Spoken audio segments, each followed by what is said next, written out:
आपके साथ मैं हूं चारुल शर्मा। सीधा रुख करेंगे इस वक्त की बड़ी खबर का। प्रधानमंत्री नरेंद्र मोदी ने एनसीसी कैडेट्स को मंत्र दिया है और कहा है कि एनसीसी में रहते हुए बहुत कुछ सीखा है और बहुत कुछ सीखने को भी मिला है। इस वक्त की बड़ी खबर आपको बता दें, एनसीसी की ट्रेनिंग का लाभ मुझे भी मिल रहा है। प्रधानमंत्री नरेंद्र मोदी ने एनसीसी कैडेट्स को संबोधित करते हुए बात कही और कहा कि 1 लाख कैडेट्स बनाए गए हैं, मुझे खुद एनसीसी का लाभ मिल रहा है। बेटियां सैन्य स्कूलों में भी जा सकती हैं। इस वक्त की बड़ी खबर, मुझे एलुमनाई कार्ड भी मिला है। एनसीसी को मजबूत करने का प्रयास लगातार किया जा रहा है। बेटियां सैन्य स्कूलों में जा रही हैं। देश के वीर सपूतों को नमन भी प्रधानमंत्री नरेंद्र मोदी ने किया। इस वक्त की बड़ी खबर आपको बता दें, प्रधानमंत्री नरेंद्र मोदी ने एनसीसी के कैडेट्स को मोदी मंत्र दिया है और कहा कि एनसीसी से बहुत कुछ सीखने को मिला। एनसीसी में रहते हुए बहुत कुछ सीखा। एनसीसी की ट्रेनिंग का लाभ मुझे भी मिल रहा है। 1 लाख कैडेट्स बनाए गए हैं, मुझे खुद एलुमनाई का कार्ड मिला। एनसीसी को मजबूत करने का प्रयास लगातार किया जा रहा है। ये बातें प्रधानमंत्री नरेंद्र मोदी ने कही और कहा कि बेटियां सैन्य स्कूलों में जा रही हैं।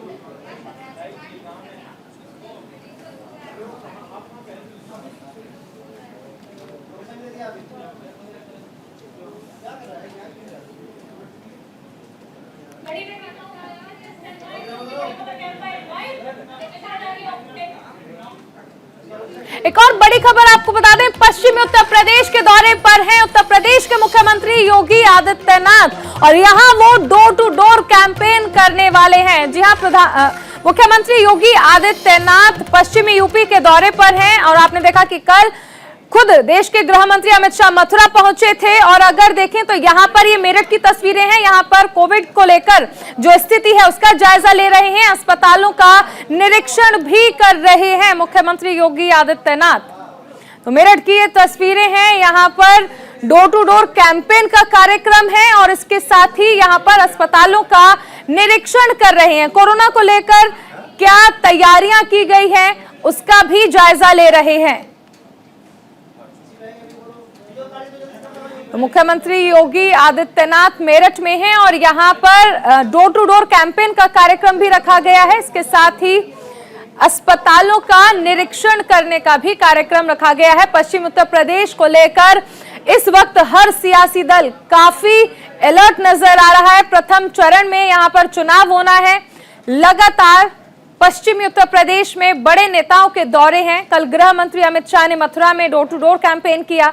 यहां मुख्यमंत्री योगी आदित्यनाथ आज मेरठ पहुंचे हैं। यहां पर भी डोर टू डोर का कार्यक्रम रखा गया है। कैंपेनिंग लगातार की जा रही है। बीजेपी के पक्ष में वोट अपील, बीजेपी के तमाम स्टार प्रचारक इस वक्त मैदान में हैं और ऐसे में ये तस्वीरें मेरठ की हैं जहां मुख्यमंत्री योगी आदित्यनाथ अस्पताल पहुंचे हैं। कोविड को लेकर क्या तैयारियां की जा रही हैं, स्वास्थ्य व्यवस्थाएं कैसी हैं, इसको लेकर निरीक्षण किया जा रहा है। यहां पर डॉक्टर्स से बातचीत की जा रही है।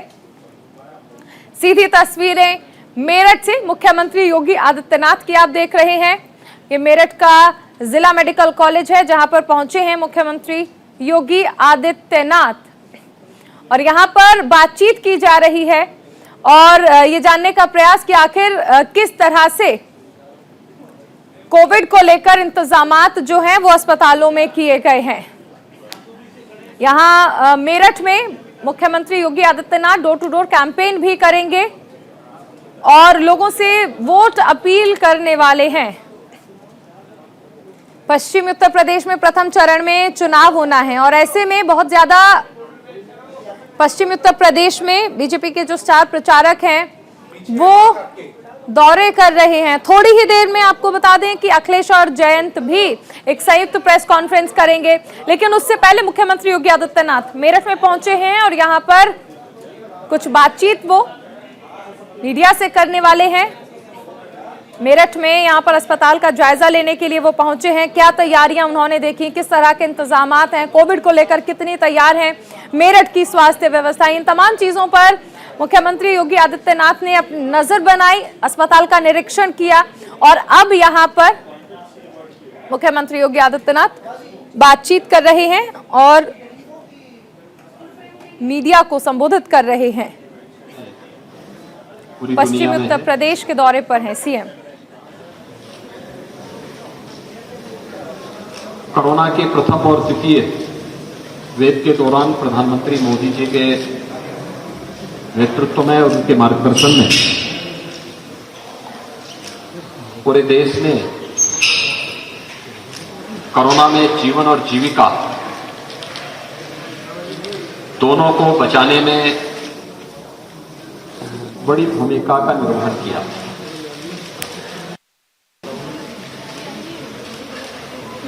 समय से किए गए इंतजाम इस महामारी से बचाव में बहुत प्रभावी रहे हैं।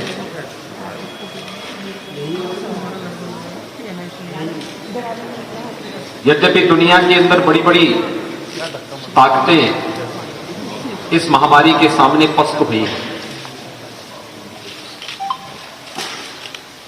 लेकिन भारत का कोविड प्रबंधन दुनिया के अंदर सर्वत्र सराहा गया।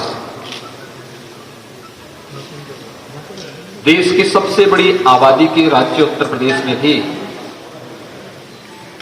कोविड प्रबंधन का कार्य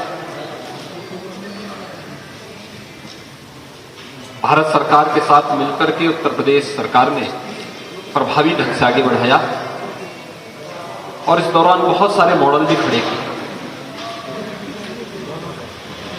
जिसकी सर्वत्र सराहना हुई। कोरोना के दौरान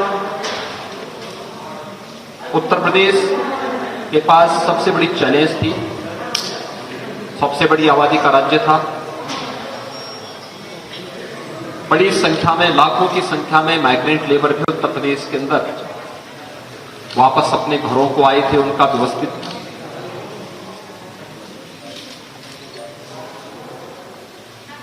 उन्हें उनके घरों तक सुरक्षित पहुंचाने की व्यवस्था और उनके पुनर्वास की व्यवस्था करनी थी। भारत सरकार के सहयोग से सभी कार्यक्रम संपन्न किए गए। सेकेंड वेव के दौरान ऑक्सीजन की क्राइसिस भी हुई, लेकिन मुझे ये बताते हुए प्रसन्नता है कि भारत सरकार के सहयोग से आज हम लोग ऑक्सीजन में आत्मनिर्भरता के लक्ष्य को उत्तर प्रदेश प्राप्त कर चुका है। हर जनपद में पर्याप्त मात्रा में ऑक्सीजन प्लांट लग चुके हैं। 551 ऑक्सीजन प्लांट हम लोगों ने पूरे प्रदेश के अंदर लगाए और आपके मेरठ जनपद में भी 29 ऑक्सीजन प्लांट स्थापित किए गए, जिनमें से 28 क्रियाशील हैं। प्रधानमंत्री मोदी जी के मार्गदर्शन में वैक्सीनेशन का जो कार्यक्रम था ये बहुत प्रभावी रहा और इस वैक्सीनेशन के कार्यक्रम के कारण जो वैक्सीन भारत ने बनाई थी, यह वैक्सीन दुनिया के अंदर सबसे प्रभावी वैक्सीन में से एक है। यह बहुत प्रभावी थी। पूरे देश ने अब तक लगभग 160 करोड़ लोगों को वैक्सीन की डोज 160 करोड़ वैक्सीन की डोजेज दी हैं। उत्तर प्रदेश में हम लोगों ने कल सायंकाल तक 25 करोड़ 53 लाख से अधिक वैक्सीन की डोजेज उपलब्ध करवाई है, जिसमें फर्स्ट डोज प्राप्त करने वाली संख्या हमारे पास 99% लोगों को हम लोग फर्स्ट डोज उपलब्ध करा चुके हैं। सेकेंड डोज यानी डबल डोज लेने वाले लोगों की संख्या लगभग 69% है। प्रिकॉशन डोज लेने वालों की भी संख्या और 15 to 17 इस ग्रुप के जो यूथ हैं उनको भी वैक्सीन पर्याप्त मात्रा में उपलब्ध करवाने की कार्रवाई की जा रही है। वैक्सीन के बारे में जो शुरुआती समय में गुमराह करने का प्रयास हुआ, बहुत सारे लोगों ने उस समय तमाम प्रकार की भ्रांतियां पैदा करने का प्रयास किया। वैक्सीन के बारे में वैक्सीन को मोदी वैक्सीन बताया गया, बीजेपी का वैक्सीन बताया गया, लेकिन इस वैक्सीन के जो परिणाम आए हैं, इसने थर्ड वेव की आशंका को पूरी तरह निर्मूल साबित किया है। आप इस बात को महसूस कर रहे होंगे कि वर्तमान में तीसरी वेव कोविड की चल रही है। सेकेंड वेव में जो उत्तेजना थी, जो मारामारी थी, लोगों में जिस प्रकार से हॉस्पिटल में जाकर के बेड आरक्षित करने का एक बहुत ज्यादा अति सक्रियता देखने को मिली थी, थर्ड वेव में ऐसा कुछ नहीं है।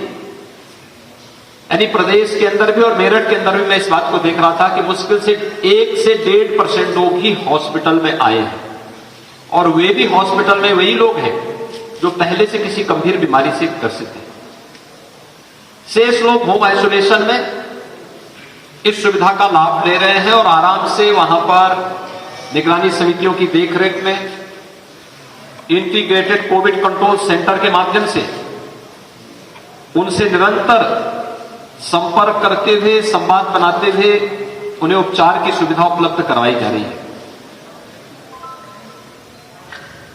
जीवन और जीविका को बचाने के लिए जो कार्यक्रम किए गए, आज उसी का परिणाम है कि फ्री में वैक्सीन, सबको वैक्सीन तो दी गई, लेकिन गरीब को किसी के सामने हाथ न फैलाना पड़े, उन्हें फ्री में राशन की सुविधा भी महीने में 2 बार दी जा रही है। प्रदेश के अंदर 15 करोड़ लोग फ्री में राशन की सुविधा का लाभ भी प्राप्त कर रहे हैं। हमारा प्रयास है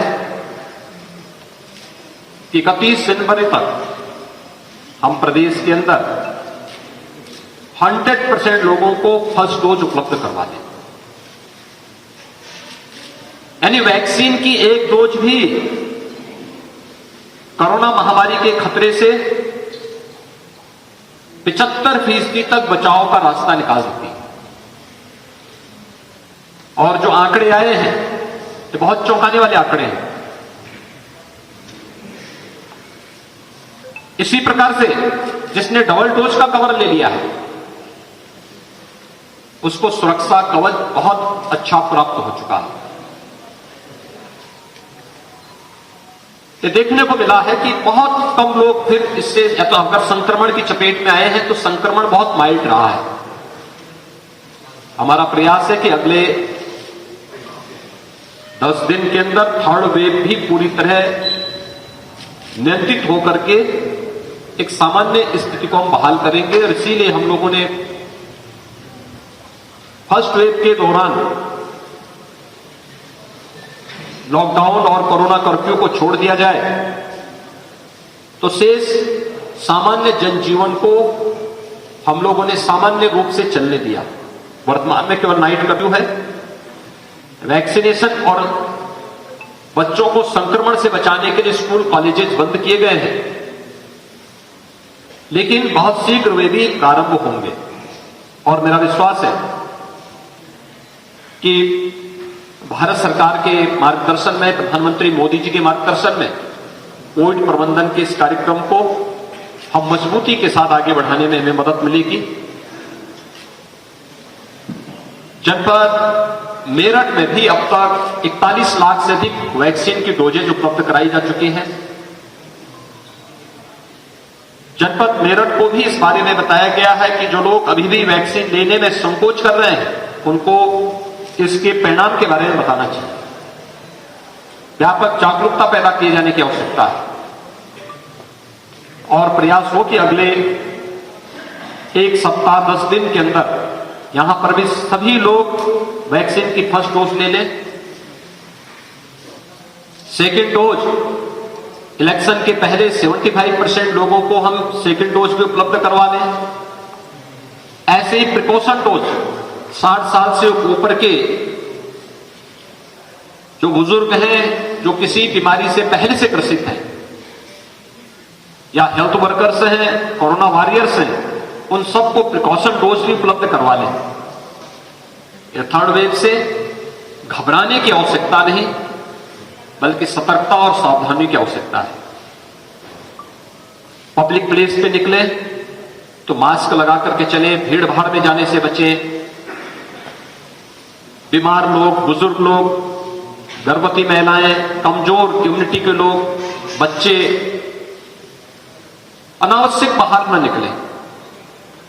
अगर ये सतर्कता हम बरतेंगे तो कोरोना के खिलाफ देश की जो लड़ाई है इसको विजयी बनाने में अब कोई संदेह रहना ही नहीं चाहिए, क्योंकि भारत के पास पर्याप्त मात्रा में वैक्सीन है।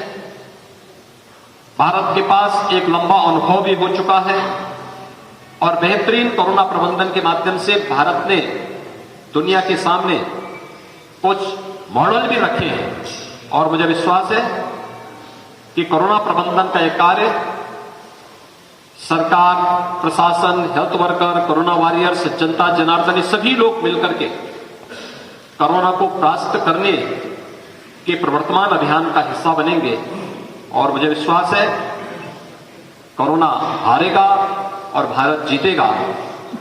हम जीवन और जीविका को बचाने के प्रधानमंत्री मोदी जी के मंत्र को जन जन तक पहुंचाने में सफल होंगे। धन्यवाद।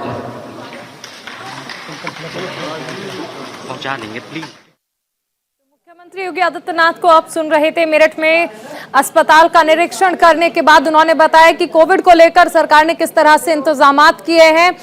कोविड के समय में जिस तरह से महामारी ने अपना कहर बरपाया, उस वक्त सरकार ने गरीबों को महीने में 2 बार राशन उपलब्ध कराया।